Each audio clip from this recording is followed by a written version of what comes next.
Hello, good morning students. I am from Paras English High School. Today I am ready to standard 5th Gujarati compo. तो गुजराती की आज हम ऐसा writing मतलब compo को देखेंगे standard 5th। Okay, so let start this compo book ऐसा writing. तो फर्स्ट हमारा जो कॉम्पो है ऐसे का टाइटल है वो है अनुलेखन। तो यहाँ पर हमें अनुलेखन करना है। सो अनुलेखन करती वखते ધ્યાનમાં રાખવાના મુદ્દાઓ। तो अनुलेखन क्या है? तो अनुलेखन मतलब कॉपी राइटिंग। अनुलेखन का मतलब होता है कि जो भी अपने को दिया हो उसका कॉपीराइट करना, उसको वैसे ही लिखना। अब अनुलेखन करते समय अपने को क्या क्या चीज़ों का ध्यान रखना चाहिए? तो अनुलेखन करते वक्त ध्यान में रखवाना मुद्दाओं। तो मतलब कॉपी राइटिंग करते समय अपने को क्या चीज़ें ध्यान में रखना चाहिए, उसकी पॉइंट्स है। तो फर्स्ट पॉइंट ये है कि अनुलेखन सुंदर અને મરોડદાર અક્ષરે કરવું જોઈએ। तो मतलब अनुलेखन कॉपी राइटिंग जो है इसको neat and clean hand writing में लिखना चाहिए और मरोड़दार मतलब उसके जो कर्व्स है वो भी एकदम प्रॉपरली आने चाहिए। नेक्स्ट है अनुलेखन में બે શબ્દો વચ્ચે યોગ્ય જગ્યા રાખવી જોઈએ। मतलब अगर आप कॉपी राइटिंग करते हो तो उसे क्या करना चाहिए? उसके बीच में दो शब्द, अगर दो कोई भी वर्ड्स हो तो उसके बीच में स्पेस होना चाहिए। जैसे कि यहाँ पर अनुलेखन माँ और बे, इन दोनों के बीच में का ये जो डिस्टेंस है ये प्रॉपर होना चाहिए। अगर अपने ये अनुलेखन माँ के इसके साथ बे लिख देंगे फिर ये इसको सलंग सलंग लिखते जाएंगे तो ये हैंड राइटिंग जो है वो बिल्कुल भी अच्छी नहीं दिखेगी। अगर हम इसमें स्पेस रखेंगे, जगह रखेंगे बीच में योग्य जगह, मतलब जितनी ज़रूरत है बस इतनी ही जगह रखनी है, तो उसे क्या बोलेंगे? योग्य जगह रखनी चाहिए। फिर नेक्स्ट है अनुलेखन में व्याकरण ने भूलो न थाय तेनु ध्यान रखવું જોઈએ। मतलब कॉपी राइटिंग करते समय व्याकरण मतलब ग्रामर, जो ग्रामर है उसका भूल ना हो, उसकी हमें मिस्टेक ना हो, ये बात का हमें ध्यान रखना चाहिए, ख्याल रखना चाहिए। जैसे मान लो काना मात्रा हो या फिर रस्वई दीर्घई हो, ये सारी चीज़ों का मीन्स ये ग्रामर है गुजराती का, तो ग्रामर को व्याकरण कहा जाता है। तो व्याकरण की मिस्टेक ना हो हमसे, इस बात का हमें प्रॉपरली ध्यान रखना चाहिए। नेक्स्ट है अनुलेखन में લીટી ने अड़ाड़ी ने लखाण लखવું જોઈએ। तो मतलब अनुलेखन कॉपी राइटिंग करते समय हमें जो हमें लाइंस दी जाती है उससे अड़ा कर, मतलब उससे टचेबल होकर हमें लिखना चाहिए। फकरो पाड़ीने अनुलेखन की शुरुआत करवी। तो मतलब अनुलेखन की जब भी हम स्टार्टिंग करेंगे अनुलेखन की तो हमें फकरे में ही लिखना है। अनुलेखन सड़ंग लखવું। तो अनुलेखन जो है उसको लाइन एक एक लाइन छोड़कर ऐसे नहीं लिखना चाहिए, उसे सलंग लिखना चाहिए। मतलब कंटिन्यूसली आपको उसे पूरा कंप्लीट लिखना है। जिसका जो हमें दिया है फकरा, जो हमें पैराग्राफ दिया है जिसका अनुलेखन करना है, जिसको कॉपीराइट करना है, हमें जो वो वैसा लिखा है हमें उससे वैसे ही कॉपीराइट करना है। अनुलेखन लखाई गया પછી તેનું વાંચન કરવું, जो कोई भूल देखाए तो सुधारवी। तब यहाँ पर अनुलेखन, अगर आप कॉपी राइटिंग जो है वो कंप्लीट हो गया हो फिर आपको उसको वाचन करना है, मतलब उसको रीड करना है और आपके कोई भी मिस्टेक हो तो उसको कंप्लीट कर लेना है, मतलब मिस्टेक है उसको सुधार लेना है। ओके, नेक्स्ट है શિક્ષક મંત્રીઓ ગુજરાતીના પાઠ્યપુસ્તકમાંથી एक फकराનું अनुलेखन करावो। तो यहाँ पर हमें यहाँ पर कॉम्पो बुक में कोई भी फकरा नहीं दिया है जिसका हमें अनुलेखन करना हो, इसीलिए यहाँ पर बताया गया है कि हमें अनुलेखन मतलब कॉपी राइटिंग कहाँ से करना है। तो गुजराती की पाठ्यपुस्तक मतलब गुजराती की टेक्स्ट बुक में से कोई भी एक फकरा लेकर, कोई भी एक पैराग्राफ लेकर उसका यहाँ पर अनुलेखन करना है। तो इस तरह से ये अनुलेखन है। तो शंकर अने उमैया ने बे दीकरा हता। तो शंकर मतलब महादेव और उमैया उनकी वाइफ, उनके बे दीकरा मतलब दो बेटे थे। एक नु नाम कार्तिकेय अने बीजा नु नाम गणेश। तो उनका एक जो लड़का था उसका नाम कार्तिकेय था और दूसरे का गणेश। अब एज यू नो के शंकर जी के बेटे कार्तिकेय और गणेश के दोनों हैं। बे भाई गणेश दुंदाणा हता। नाना नाना पग अने मोटू मोटू माथुं। तो इन दोनों भाइयों में गणेश जो है वो दुंदाड़ा हता मतलब मोटा ताजा था।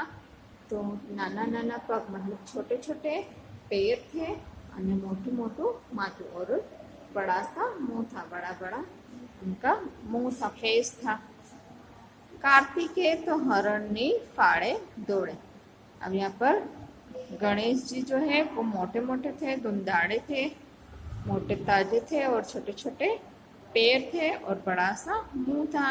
और उसके बदले कार्तिकेय जो है वो हरणनी फाड़े दौड़े मतलब वो दुबले पतले होंगे कार्तिकेय, इसीलिए वो हरण मतलब जितनी तेज हिरण दौड़ती है उतनी तेज यहाँ पर कार्तिकेय को बताया गया है। पर गणेश नु पेट मोटू पटारा जेवो मतलब गणेश का जो पेट था अब उनकी बॉडी जैसी थी वैसा ही उनका पेट था। तो गणेश जी का पेट जो है वो मोटा था, बड़ा सा था, पिटारे जैसा। दौड़वानु के कूदवानु आवे तो एमने न फावे। तो अगर कभी दौड़ने का या फिर कूदने का आता था पर गणेश जी को वो नहीं पाता था, ना ही तो वो कूद सकते थे और ना ही तो ज्यादा दौड़ सकते थे। एक दिवस गणेश अने कार्तिकेय बाते चढ़िया। तो अब एक दिन क्या होता है, दोनों बातें चढ़ जाते हैं। एक का है हूँ जबर। अब दोनों के बीच में कंपटीशन होने लगता है। एक बोलता है कि हूँ जबरो मतलब मैं सबसे ज्यादा होशियार हूँ, बीजू को है हूँ जबरो यानी मैं भी होशियार हूँ। बेऊ ने लड़ता जोड़ीने उमैया बोलिया। अब दोनों को लड़ते हुए उनकी माँ देखती है तो बोलती है तमे बेऊ एक साथे निगळीने आखी दुनियाए फरी 68 तीर्थ करी आवो। बे मां जे पहला घरे आवे ते जपरो। अब यहाँ पर दोनों ही लड़ पड़ते हैं कि मैं जबरा हूँ और दूसरा बोलता है कि मैं भी बहुत ही ज्यादा होशियार हूँ। तो दोनों को लड़ते हुए देखकर उनकी माँ मतलब उमैया जी बोलती हैं कि दोनों एक साथ जाओ और पूरी दुनिया घूम कर आओ। 68 तीर्थ मतलब पूरी दुनिया में 68 तीर्थ है वो करके आओ। तो तुम दोनों में से जो भी पहले घर पहुंचेगा मेरे सामने होगा वही सबसे जबरा है। अब जिसमें ज्यादा दिमाग होगा, ज्यादा होशियारी होगी, कोई क्या कर पाएगा, अपने दिमाग से सोचकर उस पूरी दुनिया में जितने भी 68 तीर्थ है वो घूमकर सबसे पहले मेरे पास आएगा, वही सबसे जबरा कहलाएगा। मैं उसी को सबसे होशियार, सबसे जबरा मानूंगी। तो इस तरह से उमैया जी जो है वो दोनों बेटों को चुनौती देती हैं, दोनों के बीच में कंपटीशन करती हैं कि दोनों में से कौन पूरी दुनिया घूमकर 68 तीर्थ कर मेरे पास आएगा, वो उसे मैं सबसे ज़्यादा मानूंगी। ओके, तो ये हमने अनुलेखन कंप्लीट कर लिया है। अब इस अनुलेखन का हम फिर से रिवीजन करेंगे। तो चैप्टर नंबर 1 गुजराती फॉर्म को अनुलेखन मतलब कॉपी राइटिंग। तो अनुलेखन करती वक्त ध्यान में रखवाना मुद्दाओं। तो अनुलेखन करते समय हमें किन किन पॉइंट्स का, किन किन बातों का ध्यान रखना चाहिए वो यहाँ पर बताए गए हैं। तो अनुलेखन सुंदर अने मरोड़दार अक्षरे करवू જોઈએ। तो अभी हमें जो भी फकरा मिलता है उससे भी अच्छा, मतलब उससे भी अच्छी हैंड राइटिंग में, neat and clean hand writing में हमें अनुलेखन मतलब कॉपीराइट करने की कोशिश करना चाहिए। और मरोड़दार मतलब उसके जितने भी कर्व्स हैं उसे प्रॉपरली ध्यान में रखकर हमें ये अक्षर मरोड़दार अक्षर है, मतलब जितने भी मरोड़दार, जैसे अ इस तरह से बनाना चाहिए, फिर द इस तरह से, फिर ध इस तरह से बनाना चाहिए। तो इस तरह से मरोड़दार अक्षरों का यूज करते हुए हमें कॉपी राइटिंग को अच्छे से बनाना चाहिए।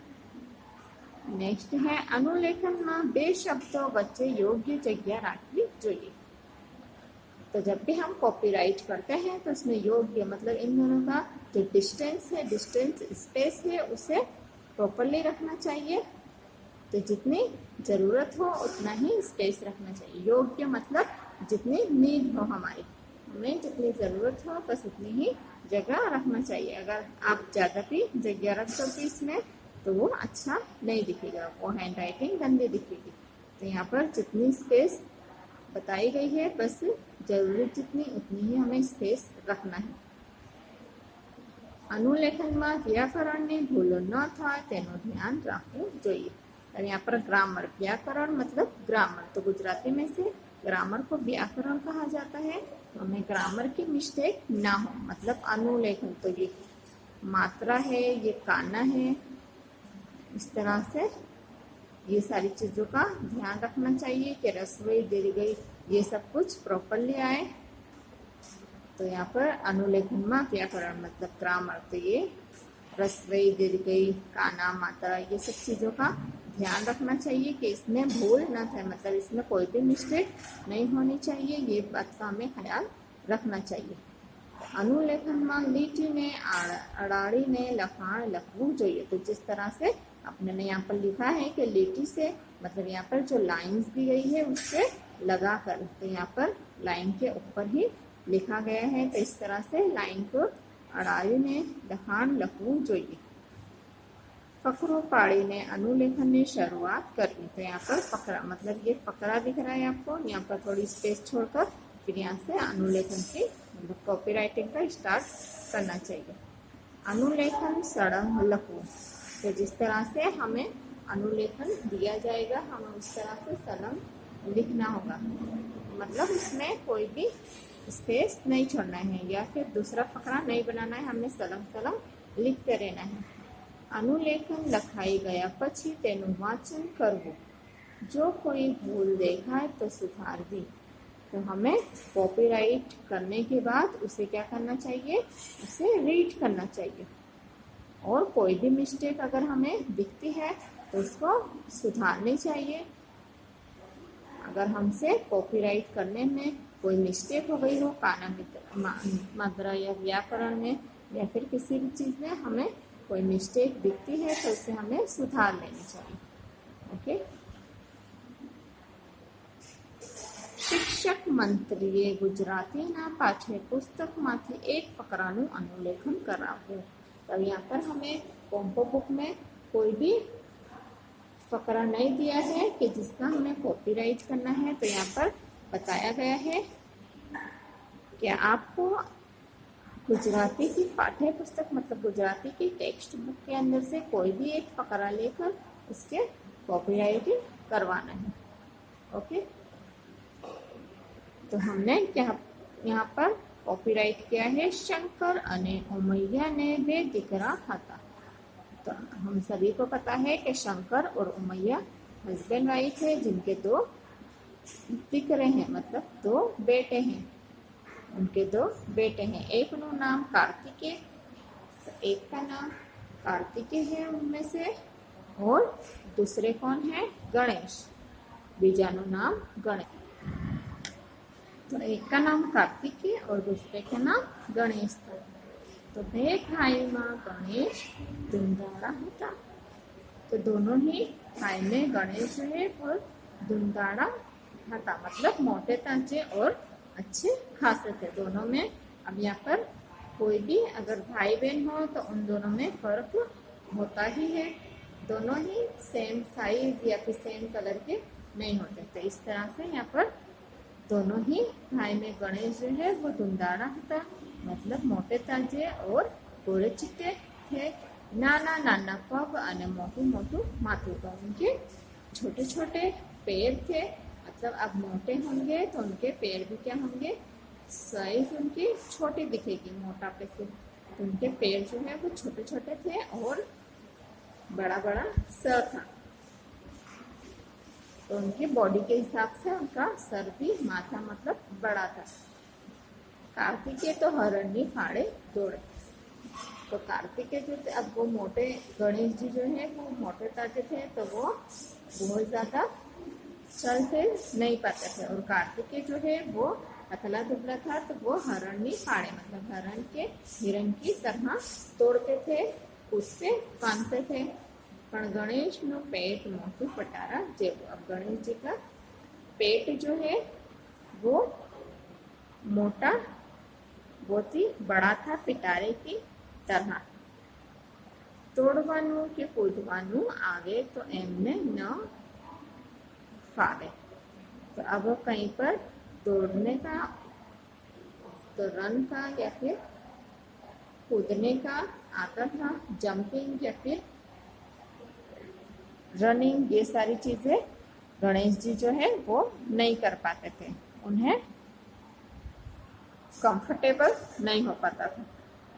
एक दिवस गणेश અને कार्तिकेय वादे चढ़िया। और एक दिन गणेश और कार्तिक जो है वो वादे चढ़िया, मतलब दोनों क्या करते हैं? एक दूसरे से लड़ते हैं और दोनों को क्या होने लगता है?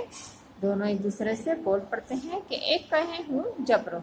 तो यहाँ पर कार्तिकेय बोलते हैं कि मैं जबरा हूँ, फिर बीजो कहे हूँ जबरो। तो यहाँ कार्तिकेय और गणेश, तो यहाँ पर गणेश भी बोलते हैं कि हूँ जबरो। दोनों ही एक दूसरे को अच्छा बताते हुए बोलते हैं कि मैं जबरा हूँ। तो कार्तिकेय सबसे पहले बोलते हैं कि हूँ जबरो, तो गणेश जी क्यों पीछे रहे? तो गणेश जी भी बोलते हैं कि हूँ जबरो। तो दोनों भाई इस तरह से लड़ पड़ते हैं, वादे चढ़ते हैं कि मैं जबरा, तो वो बोले मैं जबरा। देवों ने लड़ता जोई ने उमैया बोलिया। अब दोनों को लड़ते हुए देख उमैया मतलब दोनों की माता जी जो है वो बोलती हैं कि तमे बेऊ एक साथे निकली ने आखी दुनिया फरी, 68 तीर्थ करी आहो, बे मां जे पहला घरे आवे ते जबरो। अब इस तरह से उमैया माता जी जो है वो एक कंडीशन रखती है दोनों के बीच में, यानी इन दोनों की लड़ाई का एक सोल्यूशन निकालते हैं दोनों को लड़ते हुए देखकर कि तमें बेहू एक साथ, मतलब तुम दोनों एक साथ ही एक ही टाइम पर इस घर से निकलो और पूरी दुनिया घूमो। पूरी दुनिया में 68 तीर्थ है जो हिंदू धर्म के लोग तीर्थ करते हैं, जो मंदिर मंदिर जाकर तीर्थ करते हैं, यात्रा करते हैं, तो वो पूरी दुनिया में 68 है। तो इस तरह से पूरी दुनिया के 68 तीर्थ करके तुम लोग वापस आओ, और दोनों में से जो सबसे पहले घर पर वापस आएगा मैं उसे ही जबरा मानूंगी। तो ये स्टोरी हमारी, मैं इस स्टोरी में आगे ये है कि कार्तिकेय जो है वो सीधा होता है और उसमें इतना दिमाग नहीं होता है। तो कार्तिकेय पूरी दुनिया की सैर करने चले जाता है, 68 तीर्थ ढूंढने चले जाता है, और आकर देखता है तो गणेश जी तो कहीं पर जाते ही नहीं है, वो तो यहीं पर ही रहते हैं। और वो क्या करते हैं, अपने माँ बाप मतलब शिव जी और उमैया माता के आजू बाजू जो है क्या करते हैं, राउंड लगा लेते हैं और वो बोलते हैं कि मेरी पूरी दुनिया जो है वो मेरे माता पिता है। तो वो इस तरह से बोलते हैं कि मैंने पूरी दुनिया घूम लिया और एक्सेप्ट कर लिया। तो ये स्टोरी हमारी यहाँ पर कंप्लीट होती है।